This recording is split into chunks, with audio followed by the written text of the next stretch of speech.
तो हेलो दोस्तों, कैसे हैं आप लोग। आशा करता हूं कि आप लोग अच्छे ही होंगे। Zero starting life in other word के एपिसोड नंबर में आपका स्वागत करता हूं। एपिसोड में आगे जाने से पहले आपसे एक छोटी सी रिक्वेस्ट है कि प्लीज़ मेरे चैनल को सब्सक्राइब करें एंड मुझे सपोर्ट करें। मुझे पता है कि ये आप कर देंगे। स्टार्टिंग में हम देखते हैं एक स्टोर को। वहाँ पे एक लड़का मैगजीन को पढ़ रहा होता है। वही एक बैकग्राउंड से आवाज आती है कि यहाँ से भाग जाओ तुम जल्दी से। यहाँ पे वो लड़का एक पॉपकॉर्न उठाता है, तभी पीछे से आवाज आती है कि यहीं पे रुको रुको। फिर हम देखते हैं कि वो लड़का यहाँ पे पेमेंट कर देता है। पेमेंट करने के बाद जब वो बाहर जाके खड़ा ही होता है, बैकग्राउंड से आवाज आती है हम जा रहे हैं तुम्हें सेव करने। तभी हम देखते हैं यहाँ थोड़ा सा मैजिक होता है और वो अपने आंखों को मसलता है और जैसे ही आंखों को खोलता है वो यहाँ पे नेक्स्ट वर्ल्ड में पहुंच चुका होता है। फिर लड़का जैसे ही आंखें खोलता है वो चौंक जाता है। वो कहता है कि यहाँ पे क्या चल रहा है, ये सब फेक है यहाँ पर। फिर हम देखते हैं कि वो लड़का कहता है कि लगता है मैं पैरेलल वर्ल्ड में समन हो चुका हूँ। अभी हम नेक्स्ट सीन में देखते हैं एक लड़की को जो यहाँ भाग रही होती है अपने हाथों में कोई सामान लेकर। ये लड़का सोचता है कि ये लगता है कोई फैंसी वर्ड है। फिर देखता है कि एक लड़की छोटी बच्ची गाड़ी के नीचे आ जाती है। फिर उसे बचाने के लिए वो सोचता है कि मैं आज फाइनली मैजिक यूज करूंगा। तभी हम देखते हैं एक सोल्जर आके उस बच्ची को बचा लेता है और ये सब बंदे यहाँ पे ताली मारने लग जाते हैं। तभी इसको समझ में आता है कि मुझे कोई मैजिक नहीं आता इस वर्ल्ड में। फिर वो यहाँ से चल के एक दुकान पे आता है और वहाँ पे एप्पल रखे होते हैं। वो कहता है कि मुझे ये एप्पल चाहिए। जब वो उस एप्पल के लिए पैसे पे करता है तो शॉपकीपर कहता है कि इस तरह के पैसे यहाँ नहीं चलते। फिर वो लड़का बहुत सोचने के बाद सोचता है कि यहाँ पे हमें कुछ इन्फॉर्मेशन गैदर करना पड़ेगा और वो एक वॉशरूम के अंदर चला जाता है। बट वो इस वर्ल्ड का एक लेडीज बाथरूम होता है। इसके बाद तो आपको पता ही है जो रियल वर्ल्ड में होता है वो भी यहीं होता है। तो इसको एक बहुत बड़ा सा थप्पड़ मिलता है चेहरे पे। फिर वो कहीं और पहुंच जाता है तो वहाँ पता चलता है कि यहाँ पे इंसान अलाउड नहीं है, तुम गलत जगह पे आ चुके हो। तो उसको उठा के बाहर फेंक देते हैं। यहाँ पर जब बाहर फेंकते हैं तो उसके नाक पे चोट लग जाती है और वो कुछ देख नहीं पाता। फिर देख नहीं पाता तो यहाँ पे जाके एक नाले में गिर जाता है। नाले से बाहर निकलने के बाद वो अपने कपड़ों को सुखाने के लिए साइड में रख देता है और अपने सेलफोन का यूज करता है, पर सेलफोन काम नहीं करता। उसको अपने खाने को सामान कर देख कर थोड़ी शांति मिलती है और सोचता है कि लगता है जिस वर्ल्ड में मैं आया हूँ यहाँ बहुत सारी क्यूट लड़कियाँ होंगी। तभी वहाँ पे एक चलने की आवाज़ आती है और उस लड़के को लगता है कि कोई क्यूट लड़की यहाँ पे आ चुकी है, अब मैं उससे मिलूंगा। पर हम देखते हैं कि वो कोई क्यूट लड़की नहीं होती, 5-6 लड़कों का ग्रुप होता है जो इसे बोलता है कि जो भी तुम्हारे पास सामान है वो बाहर निकालो, नहीं तो तुम्हें पीटा जाएगा। तभी हम देखते हैं कि एक लड़की वहाँ आ जाती है और वो कहती है कि हटो हटो मुझे जाना है। तो उसको लगता है फिर से वही लड़की आ गई है क्यूट गर्ल। लड़की क्यूट तो होती है बट उसके हेल्प करने के लिए नहीं आई होती है। फिर वो यहाँ से चली जाती है। उसे जाता देखकर वो बहुत ज़्यादा ही चौंक जाता है। फिर वो लड़का सोचता है कि जहाँ पे मैं समन हुआ हूँ तो यहाँ मेरे को सुपर पावर भी मिलेगा। तभी ये सोचकर उनको मारने का स्टार्ट कर देता है। सबको मारने के बाद 2-3 लात वो सोचता है कि मुझे मारते वक्त भी दर्द हो रहा है, ऐसा क्यों हो रहा है। तभी उन लड़कों में से एक लड़का जो है चाकू निकाल लेता है और वो मारने जाता है उसको। तभी वो कहता है कि मुझे माफ़ कर दो, माफ़ कर दो। फिर ये सब मिलकर उसकी बहुत बुरी तरह से पिटाई कर देते हैं। फिर नेक्स्ट सीन में देखते हैं फिर से एक लड़की यहाँ पे एंट्री लेती है। उसे देखकर ये समझता है कि फिर से कोई क्यूट लड़की यहाँ पे आ चुकी है, पर वो कहती है कि जो सामान तुम्हारे पास है मुझे हैंड ओवर कर दो। वो लड़के कहते हैं कि यह स्ट्रेंज लड़का जो है ये तुम्हारा है क्या। तो वो बोलती है कि नहीं नहीं, मैं पूछ रही हूँ कि यहाँ से एक लड़की गई थी तो तुमने उससे सामान लिया है क्या। तो सारे लड़के बोलते हैं कि नहीं वो इधर से गई है। तो वो सोचती है कि मैं जो इधर से जा सकती हूँ बट मैं इसको ऐसे छोड़ के नहीं जा सकती। तो वो अपने एक मैजिक का यूज़ कर लेती है। तो वो लड़के जब दोबारा खड़े होते हैं तो कहते हैं कि ये तो मैजिक का यूज़ कर सकती है, ये हमें मार देगी। फिर वो एक स्पिरिट को देखकर और ज़्यादा डर जाते हैं। वो बोलते हैं कि ये बहुत सारे रेयर स्पिरिचुअल का यूज़ कर रही है तो हमें यहाँ से भाग जाना चाहिए। और हम देखते हैं कि थोड़ी देर में ये सारे भाग जाते हैं। फिर जो लड़का पिट रहा होता है वो बोलता है कि मुझे बचाने के लिए तुम्हारा थैंक यू। तो लड़की बोलती है कि हाँ मैंने तुम्हारी हेल्प की है बट एक चीज़ के लिए। फिर वो लड़का जो है कहता है कि मैं बहुत थक चुका हूँ। तो वो देखते हैं कि हम जब वो आंखें खोलता है तो एक बड़े ही मखमली पैरों के ऊपर लेटा हुआ होता है। उसे लगता है कि ये उस लड़की का पैर है। बट तभी वो उठता है तो देखता है कि यहाँ पे वो जो स्पिरिचुअल होती है उसका पैर होता है। फिर वो वहाँ से उठकर भाग जाता है। फिर कैट कहती है कि मुझे अच्छा लगा कि तुम जल्दी हील हो गए। बोलती है कि तुम प्लीज़ इतना तेज़ मत बोलो।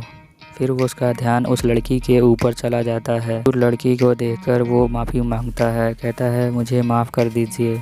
यहाँ पे वो लड़की बताती है कि तुम बहुत देर से सबकॉन्शियस बैठे हुए थे, तो इसने तुम्हारी हेल्प करी है, इसका नाम पप है, तो तुम्हें इसके लिए रीपे करना पड़ेगा। वो बताती है कि एक लड़की भाग रही थी जिसके पास इस तरह का सेंटर में ज्वेल था। फिर वो लड़का कहता है कि तुम कितनी बार पूछ लो बट मुझे कोई आइडिया नहीं है उसके बारे में। तो वो कहती है कि अच्छा, मतलब मैंने तुम्हें बचाया तो तुमने सिर्फ मुझे इतनी इन्फॉर्मेशन दी है कि तुम्हें कुछ भी नहीं पता है। फिर वो लड़की कहती है कि मैं बहुत ज़्यादा हरी में हूँ तो मैं जा रही हूँ अभी। तो उसे देखकर ये दोनों चौंक जाते हैं कि वो एकदम से कहाँ जा रही है। तभी वो जो है अपना लड़का एक टी शर्ट को उठाता है और भागता है उसके पीछे। वो कहता है कि मैं पूरी ज़िंदगी इस वर्ल्ड में नहीं रह सकता हूँ। वो उस लड़की के पास पहुँचता है और बोलता है कि मैं तुम्हारी हेल्प करना चाहता हूँ और मैं तुम्हारे साथ थोड़ा और टाइम स्पेंड करना चाहता हूँ। इसके लिए मुझे तुम्हारे से कुछ नहीं चाहिए, क्योंकि मैं उसका फेस जानता हूँ तो मैं तुम्हारी बहुत अच्छे से हेल्प कर सकता हूँ। तो लड़की सोचती है कि तुम स्ट्रेंजर हो तो तुम मेरी हेल्प क्यों करना चाहते हो। तो फिर वो लड़का बताता है कि मुझे हेल्प करने का मन कर रहा है, इसीलिए मैं तुम्हारी हेल्प करना चाहता हूँ। वो बताता है कि मेरे लाइफ का एम है कि मैं एक दिन में एक अच्छा काम करूँ। फिर यहाँ पे पक बताती है कि ये दिखने में तो सही लग रहा है, ये हमें बचा लेगा किसी न किसी चीज़ से। फिर वो हम देखते हैं कि यहाँ पे वो दोनों जो है ढूंढने लग जाते हैं। बहुत ढूंढने के बाद भी वो जो चोर लड़की होती है वो उनसे मिलती नहीं है, क्योंकि ये सिटी बहुत बड़ी होती है। फिर वो लड़की बताती है कि ये लुंगुन कैपिटल है, यहाँ पे बहुत बड़ा सिटी है ये, और मैं तुम्हें अभी तक नहीं जानती, तो क्या तुम मेरे लिए अभी इंट्रोड्यूस करोगे अपने आप को।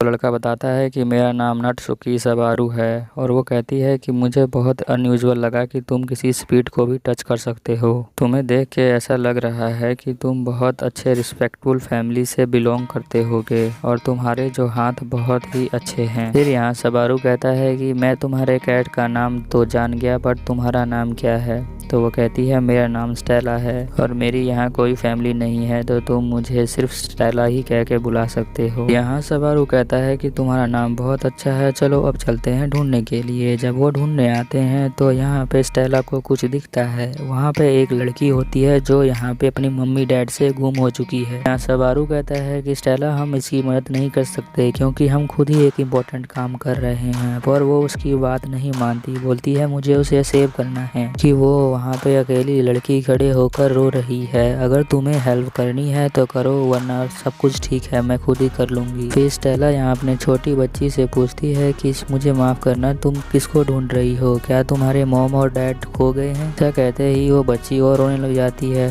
तो यहाँ पे स्टेला कहती है मैं कुछ नहीं करूँगी। तभी यहाँ पे सबारू आ जाता है, अपने कॉइन को दिखाता है उसे। फिर वो इस कॉइन से एक मैजिक करता है, कहता है कि ऐसे टाइट टाइट से पकड़ो, और तभी देखो ये गायब हो चुका है। और फिर कहता है कि यह बताओ ये कहाँ पे है, तो ये तुम्हारे कानों के पीछे है। सबारू के इस मैजिक को देखकर वो छोटी लड़की बहुत खुश होती है। फिर ये स्टेला और सबारू और ये छोटी लड़की चले जाते हैं, और ये बोलता है कि तुम अपने मॉम से कब सेपरेट हुई थी। यहाँ पे स्टेला सबारू को कहती है कि तुम मेरे बड़े भाई की तरह लग रहे हो अभी। तभी हम देखते हैं कि उसकी एक मॉम मिल जाती है छोटी बच्ची की, और वो उसको जाके हक कर लेती है। यहाँ पे स्टेला बताती है कि लगता है हमने उसे ढूंढ लिया है। फिर ये दोनों आके एक पुल के ऊपर बैठ जाते हैं। तो बताते हैं कि बहुत ज़्यादा ही अजीब है ये शहर। स्टेला कहती है कि तुम मेरी हेल्प क्यों करना चाहते हो। तो वो बताता है कि मैंने तुम्हें बताया था कि एक दिन में एक अच्छा काम करना चाहता हूँ, तुम भूल गई क्या। तो स्टेला कहती है कि हाँ, बट तुमने लड़की वाला बचाने का काम कर तो दिया। स्टेला कहती है कि छोड़ो इन बातों को, तुम एक अच्छे लड़के हो। तो ये सबारू कहता है कि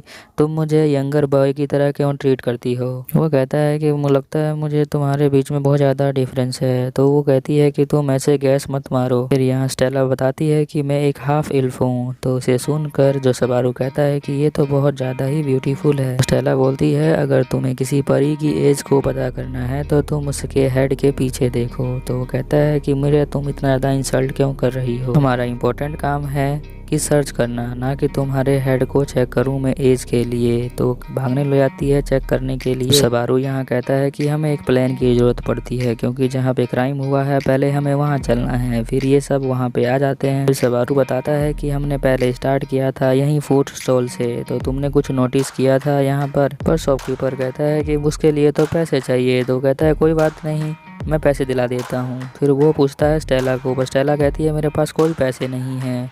तो ये कहता है सीरियसली। शॉपकीपर कहता है कि तुम्हारी इस हरकत की वजह से मेरे बहुत सारे कस्टमर यहाँ से भाग चुके हैं, तो तुम्हें पैसे देने पड़ेंगे, और वो उसको मारने लग जाता है। यहाँ पे एक छोटी बच्ची आ जाती है, वो कहती है कि जो तुमने मेरी पहले हेल्प करी थी उसके लिए थैंक यू। तो उसकी मॉम बताती है कि आप लोग यहाँ फिर से आ गए, और बताती है कि ये शॉपकीपर ये मेरे हस्बैंड है यहाँ पर। फिर वो छोटी लड़की अपने पापा के पैरों को पकड़ लेती है, तो बताता है कि ये मेरी एक लड़की है। तभी जो है अपनी वाइफ से पूछता है कि क्या तुम इन लूजर्स को जानती हो। उसकी वाइफ बताती है कि हाँ, हमारी बच्ची जो है खो गई थी, तो इन्हीं लोगों ने उसे ढूंढा है। तो फिर ये कहता है छोटी बच्ची की ये है लेडी, तुम ये फूल रख लो। स्टेला यहाँ पे वो फूल ले लेती है और बोलती है थैंक यू इसके लिए। फिर जो दुकानदार होता है वो बताता है कि सॉरी, मुझे माफ़ कर देना इसके लिए। फिर वो सबारू को भी कहता है कि तुमने मेरे हेल्प की थी डॉटर की, तो इसके लिए थैंक यू। तब हम देखते हैं कि यहाँ पे शाम हो चली है और ये दोनों अभी भी ढूंढ रहे होते हैं।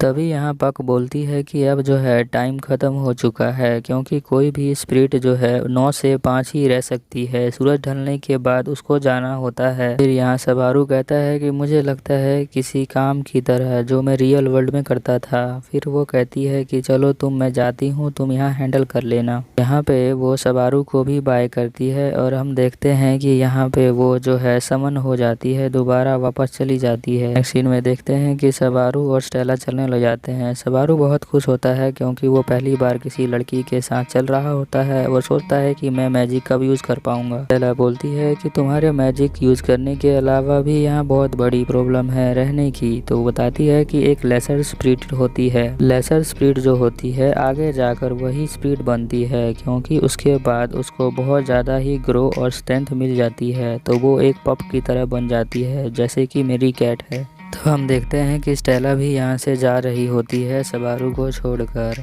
और अपना एपिसोड यहीं ख़त्म होता है। मिलते हैं नेक्स्ट एपिसोड में, तब तक के लिए बाय बाय। अगर नेक्स्ट एपिसोड देखना है तो प्लीज़ कमेंट करें।